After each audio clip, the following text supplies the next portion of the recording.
Assalamualaikum warahmatullahi wabarakatuh. Innal hamdalillahi nahmaduhu wa nasta'inuhu wa nastaghfiruhu wa na'udzubillahi min syururi anfusina wa min sayyiati a'malina. May yahdihillahu fala mudhillalah wa may yudlilhu fala hadiyalah. Asyhadu an la ilaha illallah wa asyhadu anna Muhammadar Rasulullah la nabiyya ba'da amma ba'du. Baiklah teman-teman yang berbahagia, pada kesempatan kali ini izinkan saya menyampaikan sebuah pidato yang berjudul Tidak Boleh Merasa Lebih Dari Mereka. Teman-teman sekalian, apapun yang kita miliki saat ini, baik itu pekerjaan, jabatan, keahlian dalam bidang lainnya, semua hanya titipan sementara. Setiap sesuatu yang dititipkan akan kembali kepada sang pemilik segalanya. Kemampuan apapun yang kita punya tidak terlepas dari perjuangan jasa orang tua yang telah mendidik hingga anaknya mencapai keberhasilan. Orang tua sangat bangga ketika anaknya berhasil, karena generasi penerus yang dimiliki orang tua hanya anak yang bermanfaat. Sebagai anak, kita benar-benar harus taat dan patuh apa kata orang tua yang telah membesarkan kita tanpa pernah kenal lelah. Jangan membalas dengan keegoan yang membuat orang tua kita bersedih. Dan rendahkanlah dirimu terhadap mereka berdua dengan penuh rasa kasih sayang. Rendahkan dirimu. Tidak boleh seorang anak, walaupun dia seorang profesor, dia seorang presiden, walaupun dia seorang pengusaha sukses, walaupun pendidikannya tinggi, walaupun wawasannya luas, walaupun hartanya berlimpah, sama sekali kita tidak boleh merasa lebih dari mereka. Kenapa? Ketika kita merasa lebih dari orang tua kita, menunjukkan kebodohan kita di hadapan Allah Subhanahu wa Ta'ala. Allah tidak menyebut kita sebagai orang yang bijaksana, orang yang berilmu, orang yang alim. Tidak disebut orang yang cerdas. Tidak disebut itu di dalam Al-Quran. Jika kita tidak bisa merendahkan diri kita di hadapan orang tua kita. Bukan rendah hati, bahkan rendah diri di hadapan orang tua kita. Orang tua mengetahui segalanya, baiknya diri kita. Suksesnya hidup kita, peran orang tua itu sangatlah penting. Maka dari itu, teman-teman sekalian, untuk mendengarkan apapun yang mereka katakan, walaupun bertentangan dengan prinsip kita, tapi kita harus menghargai apa yang mereka sampaikan kepada kita. Haritsah bin Wahab berkata bahwa ia mendengar Rasulullah Shallallahu Alaihi Wasallam bersabda, "Maukah kalian aku beritahu tentang penduduk neraka? Mereka semua adalah orang-orang kasar, rakus, dan sombong." Riwayat HR Bukhari dan Muslim.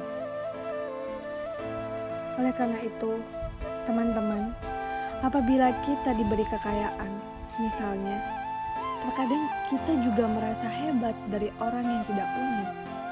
Padahal kekayaan dan kemiskinan itu sejatinya hanyalah ujian dari Allah untuk manusia, untuk melihat seberapa baik orang kaya dan seberapa sabar orang miskin.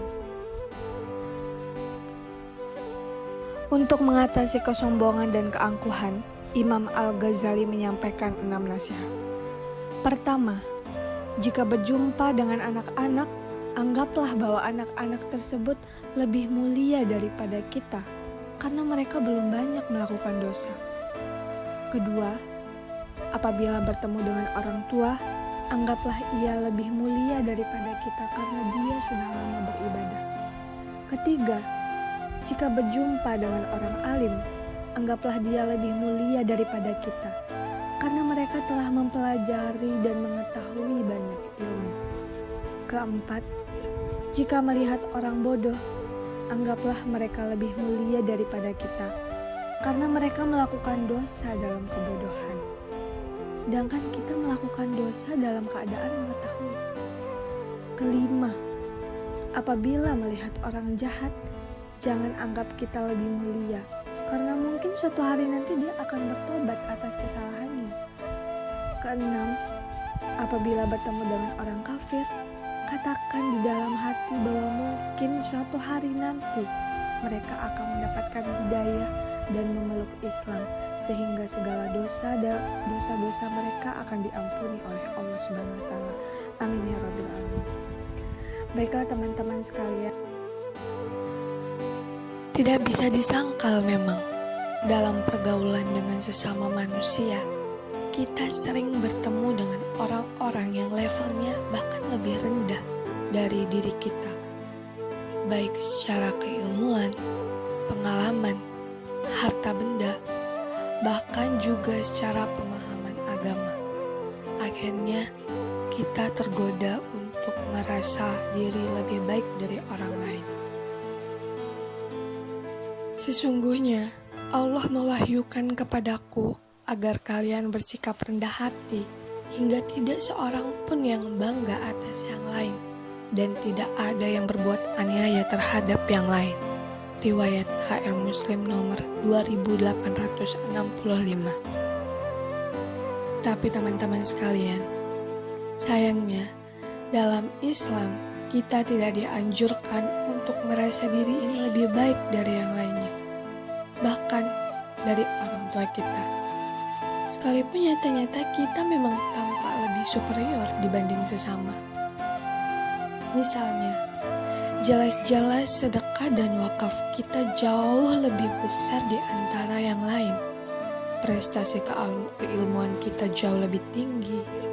Jam terbang profesional kita jauh lebih banyak. Secara fisik, kita jauh lebih kuat atau rupawan. Tetap saja di mata Allah dan Rasul menganjurkan kita untuk rendah hati dan tidak merasa diri ini lebih baik dari lainnya, dari siapapun. Teman-temanku yang berbahagia, untuk itu sangat mungkin Allah lebih mencintai orang yang amalannya tidak banyak, namun ia merasa dirinya hina, dibandingkan seseorang dengan amalan melimpah dan harta yang banyak dan jabatan yang bagus, namun dia merasa dirinya suci. Mudah-mudahan kita tidak menyepelekan perasaan diri sendiri ini lebih baik dari hamba Allah yang lain, dari orang tua kita, karena begitu banyak keburukan di balik perasaan ini. Wallahu a'lam bishawab. Baiklah teman-teman sekalian, mungkin hanya ini yang dapat saya sampaikan. Semoga bisa bermanfaat bagi kehidupan kita seterusnya. Amin ya rabbal alamin. Terima kasih. Wassalamualaikum warahmatullahi wabarakatuh.